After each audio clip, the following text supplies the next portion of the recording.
Welcome back to Grow Joyfully. I'm just enjoying sitting outside. I'm taking a little rest because of my knee while my daughter's working on the round garden here. But I wanted to be able to focus on 3 more of the channels and give them a shout out. The first one is Danny's Plants and Snack Yard. The second is Sandy Lynn's Home and Garden. And the third one is Cooksey Farms. Please go and look up these channels and give them some love and support. We can be a great community together if we support each other. So now, let's get on with the video. Sorry for the high-pitched noise in the background. Right across the street, I don't know what's going on, but it's a really high-pitched noise and it's annoying. Today we are going to trim and prune and tie up some of my tomatoes. And I don't know if you've ever had a course on it or listened to YouTube videos, but today I hope you'll be able to learn something. Okay, so first of all, as you can see, this tomato, it has 2 main leaders. Now that's okay with me, but you have to keep in mind that if you want bigger tomatoes, you would want to reduce that down to 1 main leader. But both of these have blossoms on them already. I'm going to leave it. We might get more tomatoes, but probably smaller. So we'll let that slide with this one.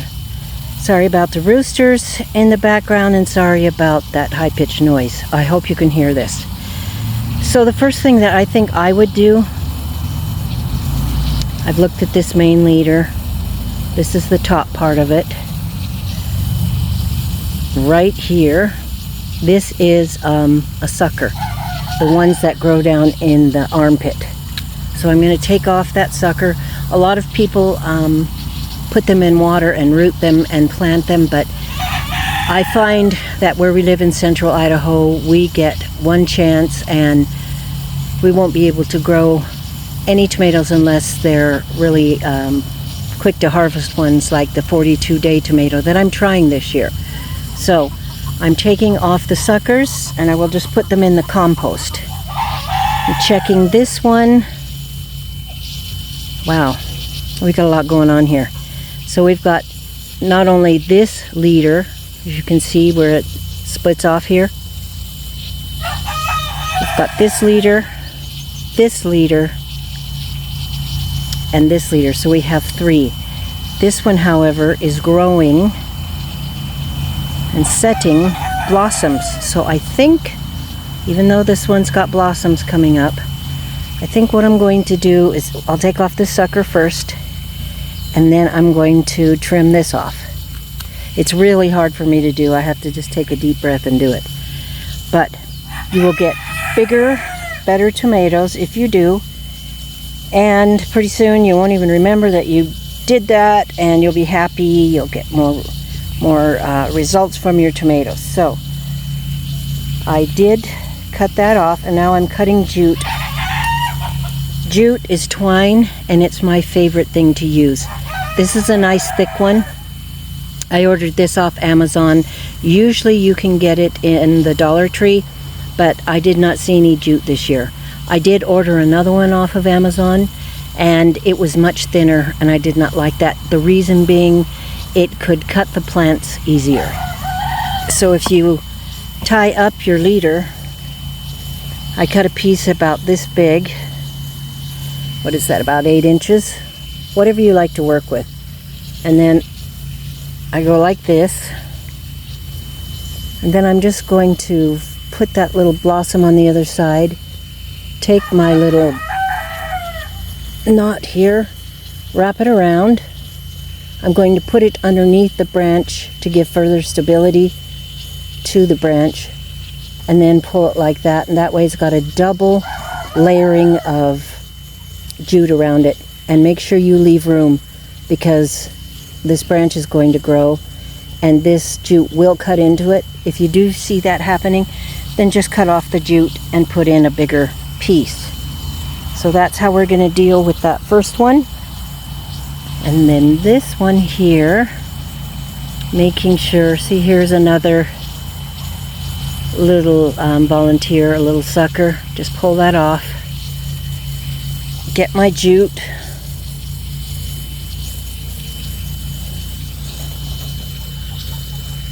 And then I'm just going to wrap it around here. In through that, like this. Sorry, I'm knocking the camera. So, this looks better, doesn't it? Well, now I'm going to look down here, and I've got another sucker coming off the bottom.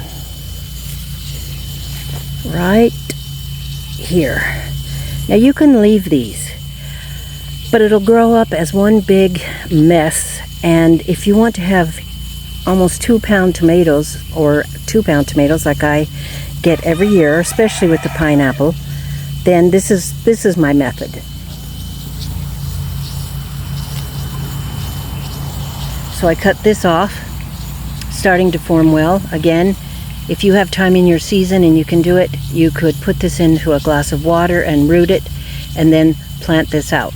But you're going to have to be careful of when you plant it out because of the heat. Plant early in the morning. That's my suggestion.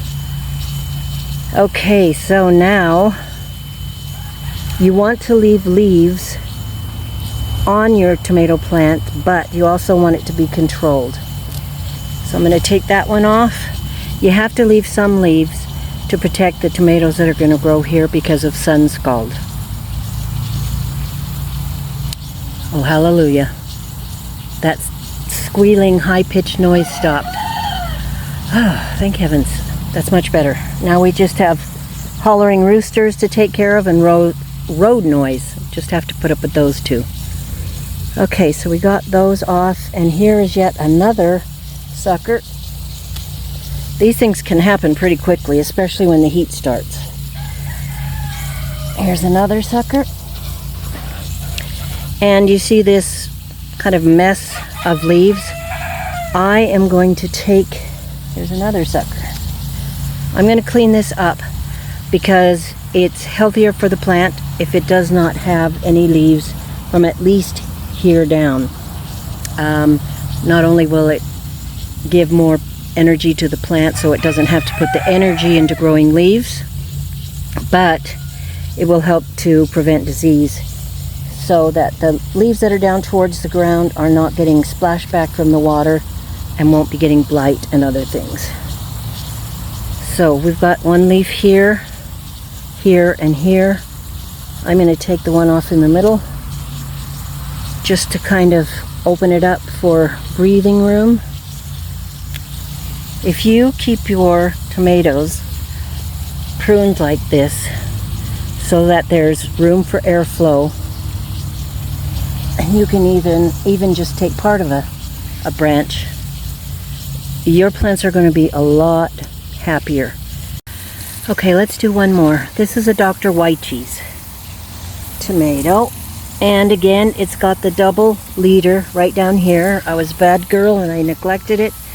And I did not get it trimmed and pruned and tied up in time. First thing we're going to do is take off that sucker. Here's the main leader from this leader because it has another sucker right here. So follow it down and you can just pull it up and you can see where the main leader comes from. So we're going to take this one off,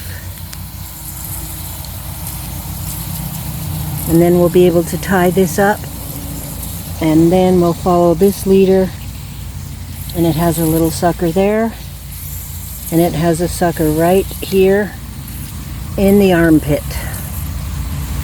So for right now, let's just tie those parts up.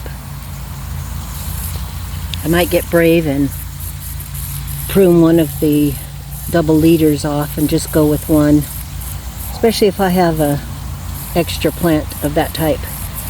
So that is tied and trained up, and we'll move this leaf down here. Now this one is not tall enough really to be tied completely snug to this. This one was lucky because it was by one of the little pieces of wire. sorry about those roosters, honestly. Can't wait to sell them. So instead of doubling it, we are just going to go like this and use that single piece of 8-inch string, give or take, and tie it like that so it can start training it to go up that way. Then let's go down here. Got a little bit of yellowing on the leaves. That's not good. So it's either thirsty or I don't think it's blight. I'm watering the tomatoes with a drip system as we speak. We used to water overhead. We didn't have much choice. We had these great big huge sprinklers that we call guns, and despite all that, our tomatoes did well. We still got a lot of tomatoes because it's very dry here. It's hot and it's dry, so we don't tend to get blight.